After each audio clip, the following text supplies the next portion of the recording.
ये कहानी शुरू होती है रिचर्ड नाम के एक यंग ट्रैवलर से जो थाईलैंड पहुंचता है अपनी बोरिंग लाइफ से भागकर कुछ एडवेंचर ढूंढने के लिए। महंगे होटल्स में रुकने के बजाय वो एक सस्ते से हॉस्टल में ठहरता है जहां दीवारें इतनी पतली हैं कि पास वाले कमरे की हर आवाज साफ सुनाई देती है। एक रात रिचर्ड अपने कमरे का ताला खोलने की कोशिश करता है लेकिन फेल हो जाता है। तभी पास वाले कमरे में रह रही फ्रांसवा, जो अपने बॉयफ्रेंड एटिएन के साथ ट्रैवल कर रही होती है, उसकी मदद करती है। रात को जब रिचर्ड सोने की कोशिश कर रहा होता है, उससे दीवार के पास से उस कपल की आवाजें साफ सुनाई देती है, जिससे उसका एक्सपीरियंस और अजीब हो जाता है। लेकिन असली ट्विस्ट तब आता है जब पास वाले कमरे से डैफी नाम का एक अजीब आदमी उससे बात करना शुरू करता है। डैफी थोड़ा अनस्टेबल और पागल सा लगता है, लेकिन वो रिचर्ड को एक सीक्रेट आइलैंड के बारे में बताता है, एक ऐसी जगह जहां सफेद रेत, शीशे की तरह साफ पानी और बिल्कुल भी वहां कोई टूरिस्ट नहीं है। रिचर्ड को ये सब एक पागल इंसान की मनगढ़ंत कहानी लगती है, इसलिए वो इसे सीरियसली नहीं लेता। लेकिन अगली सुबह जब रिचर्ड अपना दरवाजा खोलता है तो उसे एक मिस्टीरियस मैप मिलता है जो दरवाजे पर लगा होता है। शॉक्ड होकर वो तुरंत डैफी के कमरे में जाता है, लेकिन वहां पहुंचकर पता चलता है कि डैफी ने खुद की जान ले ली है। फिर वहां पुलिस आती है। पुलिस से बात करने के बाद रिचर्ड वापस फ्रांसवा और एटीएम के पास जाता है और उन्हें वो मैप दिखाता है।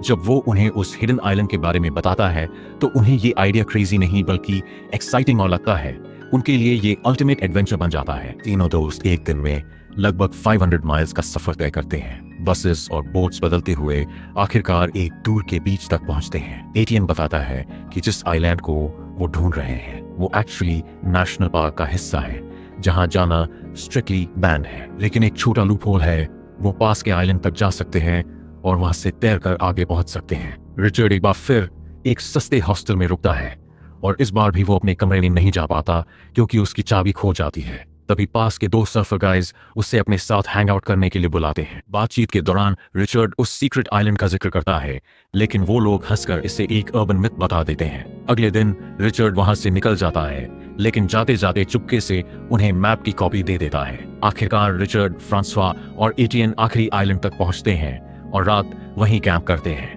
कान में रात के समय रिचर्ड जाग जाता है और देखता है कि फ्रांसवा तारों भरे आसमान की तस्वीर ले रही है। रिचर्ड थोड़ा फिलोसॉफिकल हो जाता है और कहता है कि शायद इस यूनिवर्स में कहीं और भी एक दुनिया हो जहां उनके जैसे लोग उसी वक्त आसमान देख रहे हो। फ्रांसवा इस बात को सुनकर हंस देती है और कहती है कि ये टिपिकल अमेरिकन लाइन है जो लड़के इंप्रेस करने के लिए बोलते हैं। अगले दिन वो तीनों समुद्र के किनारे खड़े होकर डिस्टेंस कैलकुलेट करते हैं कि उन्हें कितना तैरना होगा। रिस्क बहुत बड़ा होता है, लेकिन रिचर्ड कहता है अगर कोशिश नहीं की तो कभी पता नहीं चलेगा, और बिना सोचे समझे वो पानी में कूद जाता है। लंबी और थका देने वाली स्विम के बाद वो आखिरकार उस मिस्टीरियस आइलैंड तक पहुंच जाते हैं। लेकिन असली शॉक तब मिलता है जब वो अंदर जाते हैं। वहां जंगल के बीचों बीच एक हिडन हेम्प प्लांटेशन होती है, और सबसे अजीब चीज, एक बंदर जो एक गार्ड के पास बैठा होता है और उसके पास AK-47 होती है। अचानक वो बंदर गार्ड को जगा देता है और कुछ ही पलों में आर्म्ड गार्ड्स वहां पहुंच जाते हैं। तीनों ट्रैवलर्स डर के मारे खेत में छिप जाते हैं, लेकिन जैसे ही वो बंदर उन्हें नोटिस करने वाला होता है,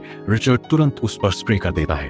बंदर डिस्टर्ब हो जाता है और गार्ड्स का ध्यान हट जाता है, जिससे तीनों चुपचाप वहां से निकलने में कामयाब हो जाते हैं। इस डेंजरस सिचुएशन के बाद फ्रांसवा और एटीएन थोड़ा डर जाते हैं और वापस लौटने का सोचने लगते हैं। लेकिन रिचर्ड अब रुकने वाला नहीं होता, उसे अपने पैराडाइज तक हर हाल में पहुंचना है। तीनों जंगल के अंदर आगे बढ़ते हैं और आखिरकार एक मैसिव वाटरफॉल तक पहुंचते हैं जो एक ऊंची क्लिफ से नीचे गिर रहा होता है। एटीएन और रिचर्ड इस बात पर बहस करने लगते हैं कि नीचे सेफली कैसे उतरें, लेकिन तभी फ्रांसवा बिना कुछ सोचे सीधे कूद जाती है। वो नीचे पानी में गायब हो जाती है और चिल्लाकर उन्हें भी कूदने के लिए कहती है।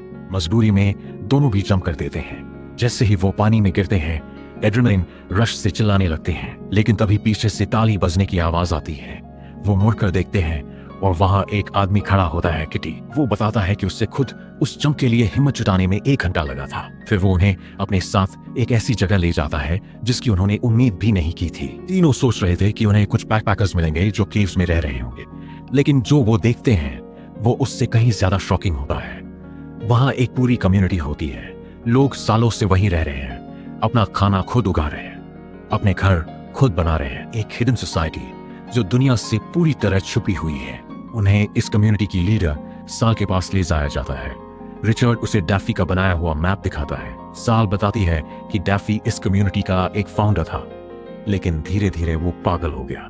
फिर वो एक बहुत इंपॉर्टेंट रूल समझाती है, प्राइवेसी। यही वो चीज है जो इस पैराडाइज को बचा कर रखती है। फिर वो उनसे सीधा सवाल करती है, क्या तुमने ये मैप किसी और को दिया है? तीनों तुरंत मना कर देते हैं। संतुष्ट होकर साल उसी वक्त मैप को आग में जला देती है।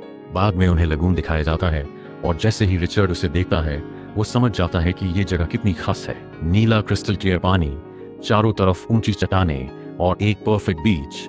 ये सच में एक ड्रीम जैसा लगता है। उस पल रिचर्ड रियलाइज करता है ये कोई रूमर नहीं था, ये सच में पैराडाइज है। अगले दिन साल नए लोगों को बताती है कि ये कम्युनिटी कैसे सर्वाइव करती है। यहाँ हर कोई मिलकर काम करता है, खाना उगाना, घर बनाना, सब कुछ खुद करना। वो लोग कभी कभी सिविलाइजेशन में वापस जाते हैं अपने उगाए हुए वीट को ट्रेड करने के लिए, ताकि उन्हें राइस और बाकी जरूरी सामान मिल सके।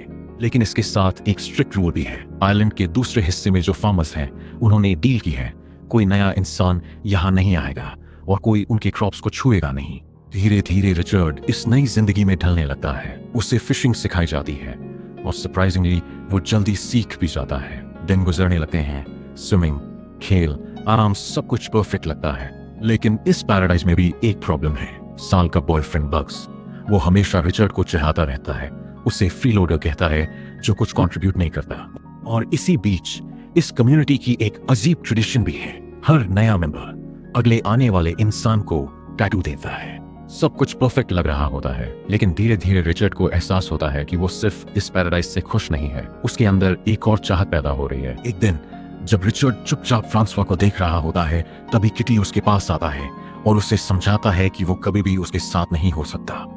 वो पहले से एटीएन के साथ है और इस छोटी सी कम्युनिटी में रिलेशनशिप्स बहुत जल्दी कॉम्प्लिकेटेड हो जाते हैं। कुछ समय बाद कम्युनिटी का एक मेंबर तेज टूथ की शिकायत करता है और मेनलैंड जाकर डेंटिस्ट को दिखाने की बात करता है, लेकिन साल तुरंत मना कर देती है। वो किसी को भी आइलैंड छोड़ने का रिस्क नहीं ले सकती, इसलिए वो लोग एक शॉकिंग तरीका अपनाते हैं। प्लायर्स लेकर उसी वक्त उसका दांत खींच देते हैं। दर्दनाक लेकिन इफेक्टिव। उसी रात फ्रांसवा रिचर्ड को बीच पर चलने के लिए बुलाती है।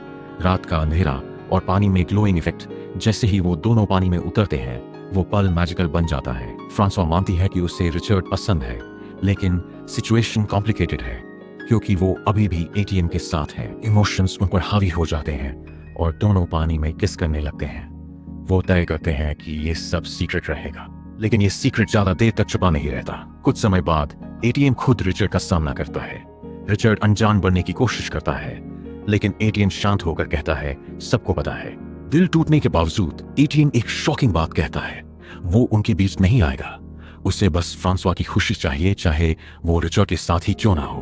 दिन बीते जाते हैं और एक दिन अचानक तेज बारिश शुरू हो जाती है। क्रिस्टो समझाता है कि ऐसी बारिश में मछली पकड़ना बहुत मुश्किल हो जाता है क्योंकि पानी में कुछ दिखाई नहीं देता। कई बार ये बारिश हफ्तों तक चलती है और पूरी कम्युनिटी भूख से जूझने लगती है। खुद को प्रूफ करने के लिए रिचर्ड क्रिस्टो का फिशिंग गियर उठाता है और लगून में चला जाता है, लेकिन तभी उसे पानी में कुछ खतरनाक दिखाई देता है, एक शार्क का फिन। रिचर्ड घबरा जाता है और तेजी से किनारे की तरफ तैरने लगता है, जबकि शार्क उसका पीछा कर रही होती है। बाद में सीन कट होता है कम्युनिटी हाउस में, जहां रिचर्ड सबको अपनी कहानी सुनाता है कि कैसे उसने शार्क से लड़कर अपनी जान बचाई। लोग उसकी बहादुरी पर खुश होते हैं और चीयर करते हैं, लेकिन बग्स नहीं। बग्स उसका मजाक उड़ाता है, कहता है कि वो बस एक छोटा शार्क रहा होगा। इस बार रिचर्ड भी चुप नहीं रहता और उसे जवाब दे देता है। कुछ समय बाद साल सबको इकट्ठा करती है और एक बुरी खबर देती है, उनका राइस फंगस से खराब हो गया है। अब किसी को मेनलैंड जाकर सप्लाईज लानी होंगी, लेकिन हैरानी की बात है कि कोई भी वॉलंटियर नहीं करता। आखिरकार साल खुद रिचर्ड को चुनती है। उसके पास मना करने का ऑप्शन नहीं होता। जाने से पहले पूरी कम्युनिटी उसे एक लंबी लिस्ट देती है, स्नैक्स, बैटरीज, हाइजीन प्रोडक्ट्स और बाकी जरूरी चीजें। जाते वक्त बग्स उसे पकड़कर वार्निंग देता है, फ्रांसवा से दूर रहना। जब रिचर्ड सिविलाइजेशन में वापस पहुंचता है, शुरुआत में उसे एसी और कोल्ड बियर का एक्साइटमेंट होता है, लेकिन कुछ ही देर में उसे रियलाइज हो जाता है कि वो इस दुनिया से क्यों भागा था।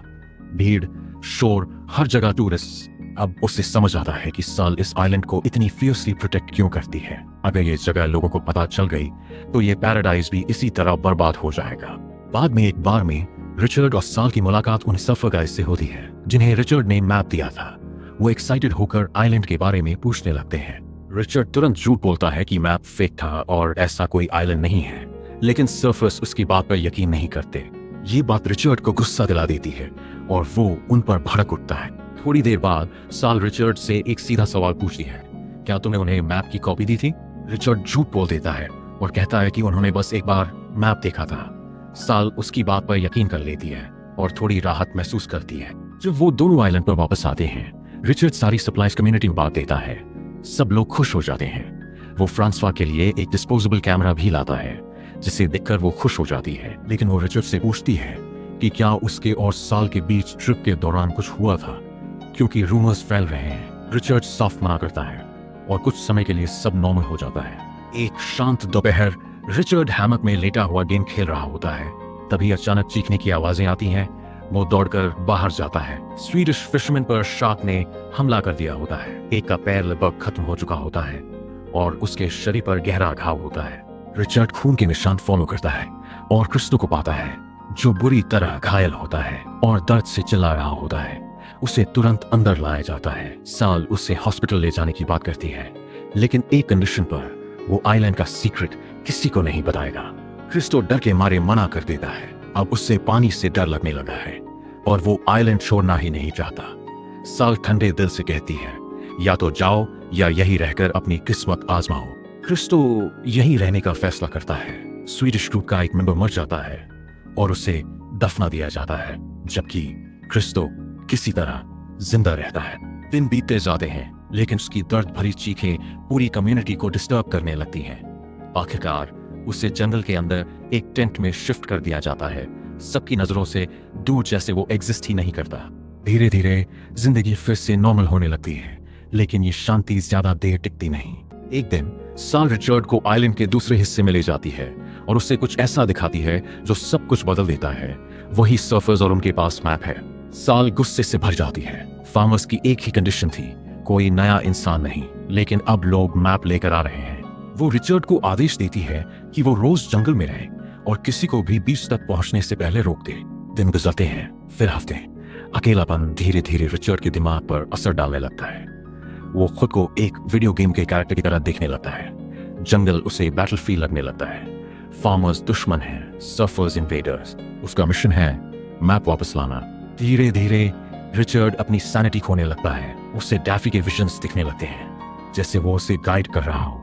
आखिरकार सर्फर्स एक राफ्ट पर पहुंचते हैं। वो हेम्प फील्ड्स तक आते हैं और खुश हो जाते हैं। सोचते हैं कि उन्होंने पैराडाइज ढूंढ लिया, लेकिन उनकी ये खुशी आर्म्ड फार्मर्स को अट्रैक्ट कर देती है। फार्मर्स गन्स लेकर आते हैं। सर्फर्स समझाने की कोशिश करते हैं कि ये गलती थी। वो पैसे भी ऑफर करते हैं, लेकिन अब बहुत देर हो चुकी होती है। एक फार्मर ट्रिगर दबाता है और केओस शुरू हो जाता है। दो सर्फर्स तुरंत मारे जाते हैं। आखिरी लड़की भागने की कोशिश करती है, लेकिन उसे भी गोली मार दी जाती है। ये सब देखकर रिचर्ड की आंखें खुल जाती हैं। उससे एहसास होता है कि वो क्या बन चुका है। वो भागकर वापस वाटरफॉल के रास्ते कम्युनिटी में पहुंचता है। उसी रात लोग आइलैंड पर अपने 6 साल पूरे होने का सेलिब्रेशन कर रहे होते हैं। साल टोस्ट देती है और कई साल इस पैराडाइज में, लेकिन रिचर्ड अब खुद को पहचान नहीं पाता। वो शैडोज में छिपा रहता है। वो फ्रांसवा और एटीएन को कन्विंस करता है कि वो उसके साथ आइलैंड छोड़ दें, लेकिन एटीएन मना कर देता है। वो क्रिस्टो को छोड़कर नहीं जा सकता, जिसकी हालत अब और खराब हो चुकी है। उसके पैर में गैंग्रीन हो गया है। जब पार्टी चल रही होती है, रिचर्ड चुपचाप क्रिस्टो के टेंट में जाता है और उसकी सफरिंग खत्म कर देता है। जैसे ही वो बाहर आता है, सेलिब्रेशन अचानक रुक जाता है। फार्मर्स वहां पहुंच चुके होते हैं। उनका लीडर गुस्से में कहता है कि बार बार लोग मैप्स लेकर आ रहे हैं, जिससे उनका काम खतरे में है। वो पूरी कम्युनिटी को आइलैंड छोड़ने का आदेश देता है।